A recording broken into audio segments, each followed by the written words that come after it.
Olá, tudo bem com vocês, pessoal? Espero que estejam todos muito bem. Dando continuidade à nossa aula de pediatria, hoje nós vamos falar um pouco, dar início sobre monilíase e candidíase. Nossa, mas existe monilíase e candidíase na infância? Não é uma DST, né? Então, muitas pessoas acabam tendo essa concepção, né? Que pode ser uma doença apenas que ocorre em adultos e somente em indivíduos que se relacionam sexualmente. Mas existem outros fatores também que causam, tá? E hoje vocês vão aprender quais são. Normalmente, qualquer infecção que se dá pela monilha ou pela cândida é denominada monilíase ou candidíase. E ela pode acometer o trato gastrointestinal, normalmente o tubo digestivo superior, tá? E pode acometer genital também, principalmente genital feminina. E quais são as principais causas? Então, primeiramente, está relacionada com a higiene, né? Falta de higienização, tanto da criança quanto dos materiais dessa criança, como por exemplo, mamadeiras, bicos de mamadeira, chupeta, tá? Objetos que a criança tem contato, que a criança coloca na boca. Se a imunidade também estiver baixa, vai contribuir, né, para facilitar assim que essa criança tiver contato, né, com algum material que esteja contaminado. Quando a criança também está utilizando antibióticos, tá, continuamente, por conta da imunidade, né, a resistência baixa um pouco. E muitos antibióticos, eles alteram a flora normal bacteriana intestinal, gastrointestinal, tá? Quando a criança tem algum problema que altere a acidez do meio bucal, né? O meio bucal tem uma acidez que é justamente para nos proteger, para nos livrar de alguns tipos de micro-organismo, e quando tem essa alteração, fica propício, tá? A entrar em contato tanto com a monilha ou com a cândida. E as mãos também contaminadas, né, que se não forem higienizadas, como criança leva muito, né, com muita frequência leva as mãos à boca, acaba acontecendo, tá? Sendo um fator predisponente. E os sinais e sintomas mais comuns, falando um pouquinho sobre a cândida, tá? Principalmente se for candidíase oral. Então, vocês vão perceber que a mucosa oral e a língua vai se encontrar hiperemiada, né? Ou seja, avermelhada. Pode haver também presença de placas brancas. Então, vocês podem observar essas placas brancas na língua, na mucosa oral.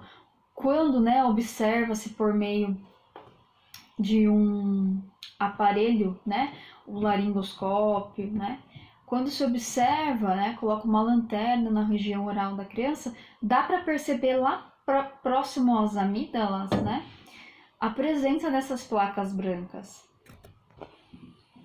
Essa criança vai apresentar dificuldade para sugar, tá? Para fazer a sucção. Se a criança ainda mama, né, principalmente, vai notar essa dificuldade para sugar, para deglutir.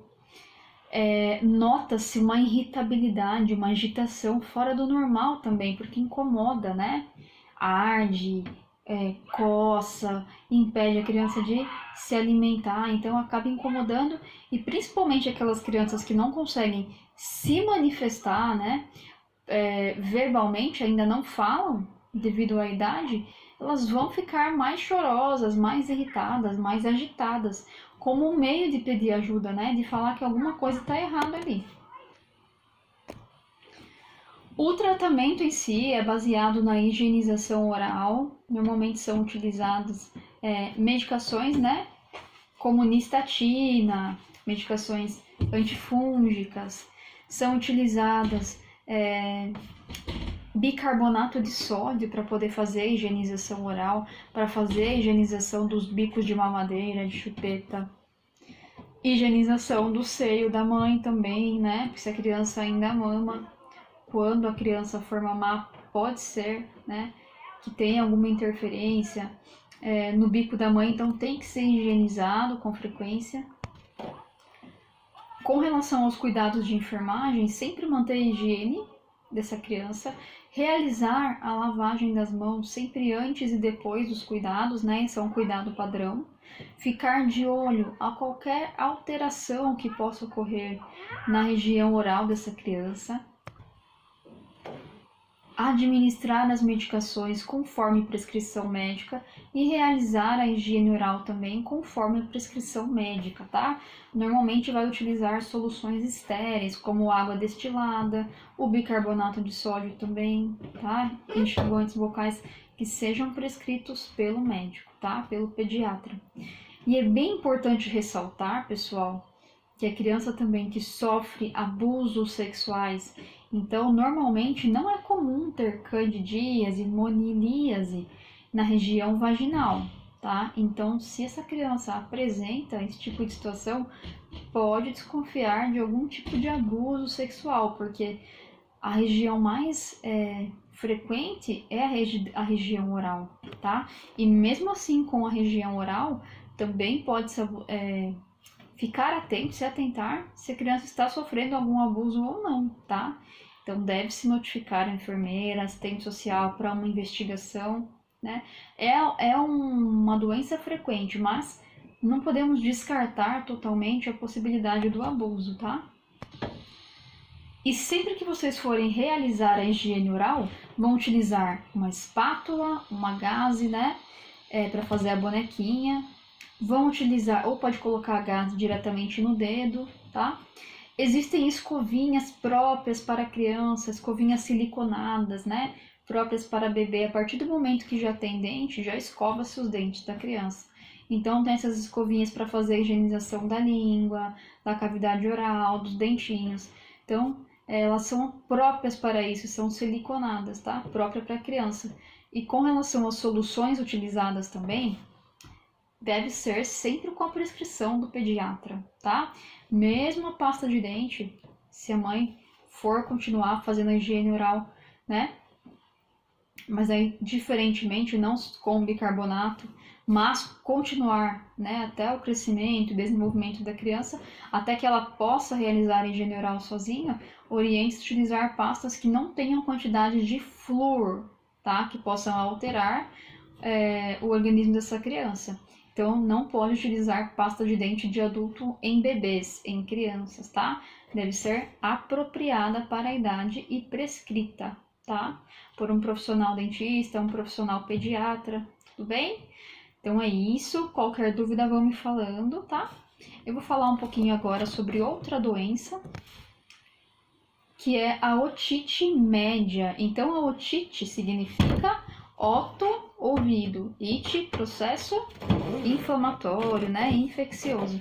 Então, a otite média do ouvido, ela atinge o ouvido médio, tá? Então, o ouvido ele é dividido. Tem a parte externa, né, que é a orelha, e no interior do ouvido, aproximadamente no ouvido médio. É uma infecção do ouvido médio. Essa infecção ela pode ser causada, né, da seguinte forma: pode ser causada por um vírus, pode ser causada por uma bactéria, pode ser considerada uma infecção secundária, que é aquele tipo de infecção, né, proveniente de uma outra infecção já existente. Então, de repente, essa criança está resfriada, está com sarampo, tá? Está com meningite. Então, sempre quando fala infecção secundária, é que já existe uma infecção no organismo e aí deu-se uma segunda infecção, tá? Com relação aos sinais e sintomas mais frequentes, obstrução nasal, né? Sensação de nariz obstruído, sensação de ouvido obstruído, né? Irritabilidade, pode haver febre, tá? Cefaleia, vômito. Quando a criança não se comunica verbalmente, então ela não vai conseguir falar o que ela está sentindo. Normalmente, se for bebê, observem que eles ficam assim, ó, tá? Tentando tampar o ouvido, demonstrando o lado do ouvido que tá doendo. Então eles fazem assim, tá? Mexe, a criança põe a mãozinha aqui e chora. Então se atentem aos sinais que essa criança apresenta, tá? Desde bebezinho já dá para observar alguns tipos de sinais corporais que indicam que há uma desordem, algum problema, né? Indicam alguma dor. Pode haver coceira também dentro do ouvido, ou na orelha, tá? E a criança ela acaba ficando assim, ó, virando a cabeça de um lado para o outro, como um sinal. Então se atentem a esses sinais, tá, pessoal? Outra situação que é muito frequente é quando a criança coloca algum corpo estranho dentro do ouvido, tá? Por exemplo, grão de feijão, pedra, papel, tá? Macarrão. Então a criança acaba inserindo dentro do ouvido e por conta disso causa uma infecção, desconforto, dor, tá? Em alguns casos, né, que fica visível aquilo que a criança inseriu no ouvido, dá para retirar. Em outros casos é super chato, precisa levar num especialista, tá? Tem casos que precisa remover cirurgicamente, então é algo sério, tá? Então assim, se atentem também, orientem as mães quando a criança estiver, né? Se a criança tem o hábito de ficar um tempo sozinha, se estiver brincando com alguma coisa, de repente qualquer coisa, né? Uma pedrinha que a criança acha no chão, né? Uma miçanga, um grão de um alimento, ela acaba colocando no orifício, né? No canal auditivo, por curiosidade e às vezes a criança tá reclamando, tá chorando, tá com a mão no ouvido e o responsável, né? Os pais não sabem o que está acontecendo, porque é uma forma muito rápida também, né? É um acidente muito rápido. E no momento não dá para perceber. Às vezes também já vi casos de inseto, tá? Isso é bem complicado. Diz que os relatos dos adultos, né, que acabaram entrando em contato com essa situação, dizem que é hiper desagradável, né? Que é uma sensação horrorosa. Muitas vezes o inseto, quando ele entra, ele está vivo e ele continua fazendo ruído dentro do ouvido e parece que tá super alto o som, incomoda, pode picar, tá? Ele pode ficar se mexendo lá dentro, pode morrer lá dentro. E tem variados tipos de inseto, né? Desde uma mosca, barata, tá? Um grilo, um mosquito. Então, também existe essa situação, tá? Por isso que é sempre importante, dependendo do lugar que for, né? Uma área rural, por exemplo, ficar atento, tá? Se possível, não deixar tão exposto o ouvido da criança. Esses acidentes, né, costumam acontecer no período da noite, enquanto a criança dorme, tá? Então também é uma outra situação. E muitas mães colocam algodão, tá? Quando a criança tem dor de ouvido, eu já ouvi bastante essas questões, né? Da mãe colocar um algodão embebido em óleo, tá? Umedecer com óleo e colocar o algodão. E como a criança se mexe muito durante a noite, às vezes o próprio algodão entra, tá?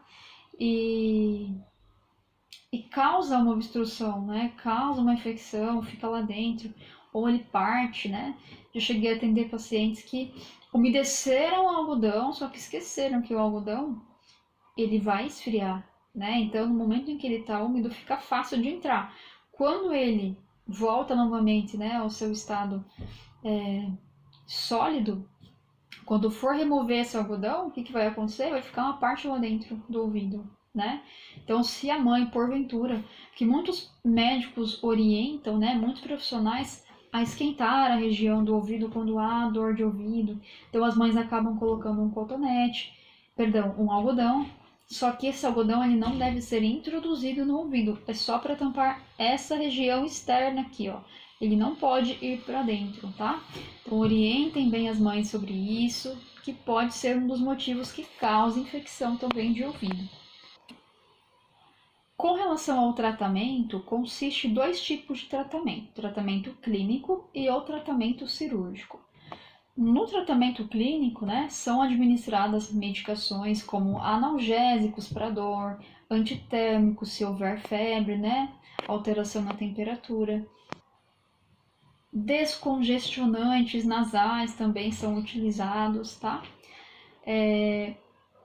Em alguns casos também o médico pede para fazer uma lavagem no canal auditivo. Podem ser utilizados medicações antialérgicas também, tá?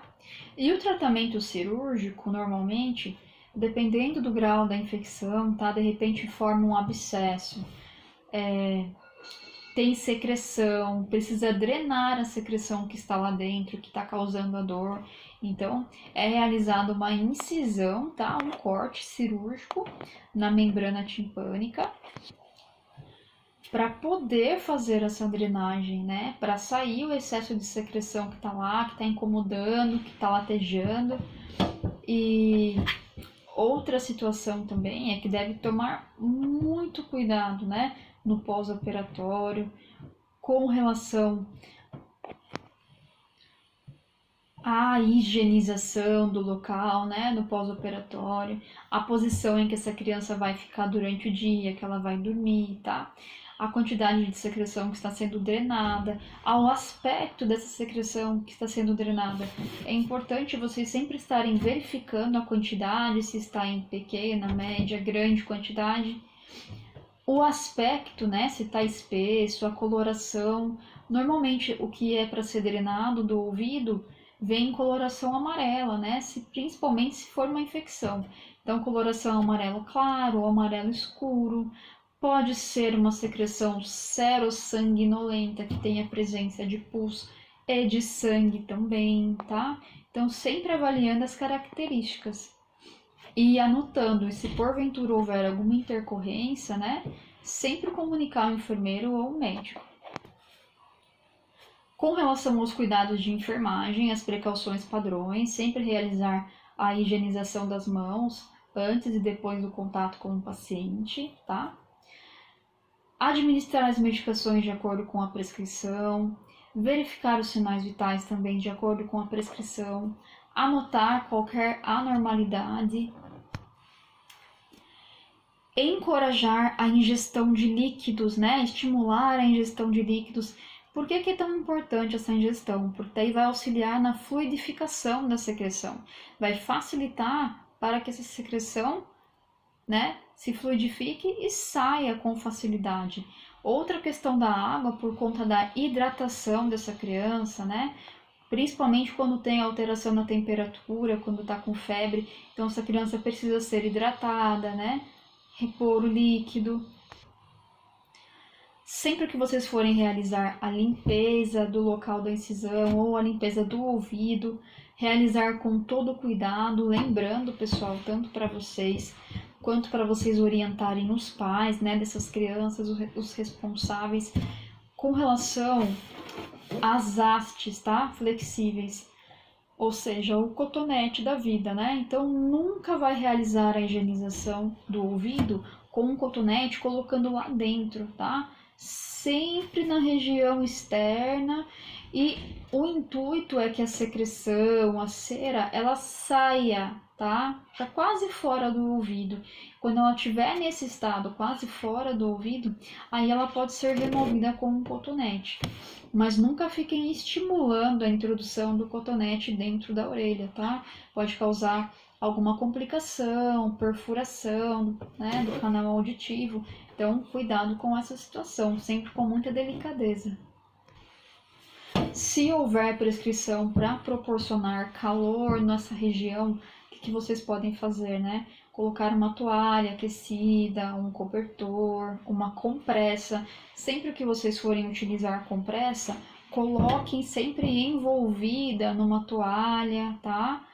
Numa fronha, numa fralda, sempre num tecido. Nunca colocar a compressinha quente diretamente sobre o ouvido. Sempre, em qualquer região que vocês forem utilizar a compressa, envolvam essa compressa, tá? Vocês podem colocar uma opção também, que às vezes eu oriento os pais, né, a realizarem, aquecer as mãos, sim, fazendo fricção, aí coloca, tá? Uma técnica que pode utilizar em casa. que aí vai aumentar o vínculo da mãe, do pai com o filho, o contato.